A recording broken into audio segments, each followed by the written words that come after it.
வணக்கம்.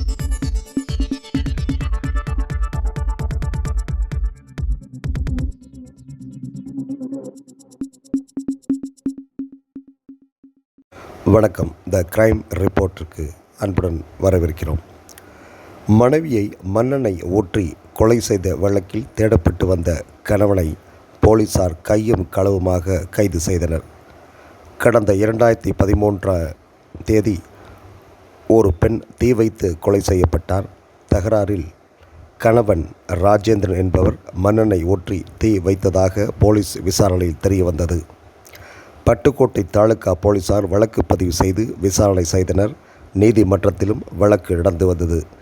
இதில் விசாரணைக்கு ஆஜராகாமல் தலைமறைவாக இருந்த எதிரி ராஜேந்திரனை சிறப்பு காவல் ஆய்வாளர் திரு முத்துராமன் தலைமையில் தனிப்படையினர் தீவிர தேடுதல் வேட்டை நடத்தி மார்ச் 26 இன்று கைது செய்தனர்.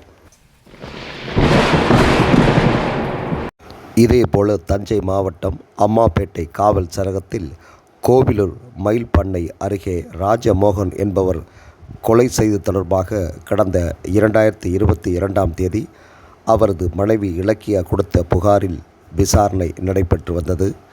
இந்த வழக்கில் பாண்டிச்சேரியை சேர்ந்த ராஜேஷ்குமார் என்பவர் விசாரணைக்கு ஆஜராகாமல் தலைமறைவாக இருந்ததாக கூறப்படுகிறது. பாபநாசம் நீதிமன்றம் பிடிவாரண்ட் பிறப்பித்த நிலையில் தேடப்பட்டு வந்த ராஜேஷ்குமார் இன்று மார்ச் 26 பாபநாசம் உட்கோட்ட தனிப்படை காவல் துறையினரால் கைது செய்யப்பட்டார்.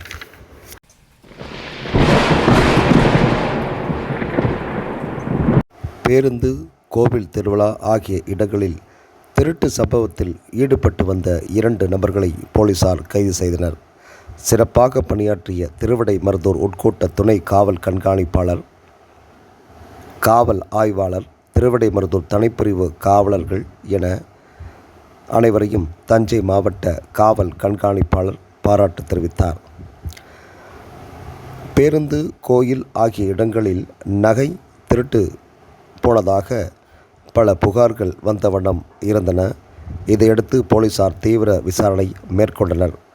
தனிப்படை அமைத்து தேடியதில் 28 வயது நிரம்பிய ஈஸ்வரி, கீழ்வேளூர் பகுதியைச் சேர்ந்த ஸ்டாலின் ஆகியோரை திருவிடைமருதூர் காவல் துணை கண்காணிப்பாளர் உத்தரவின் பேரில் போலீசார் இருவரையும் கைது செய்தனர்.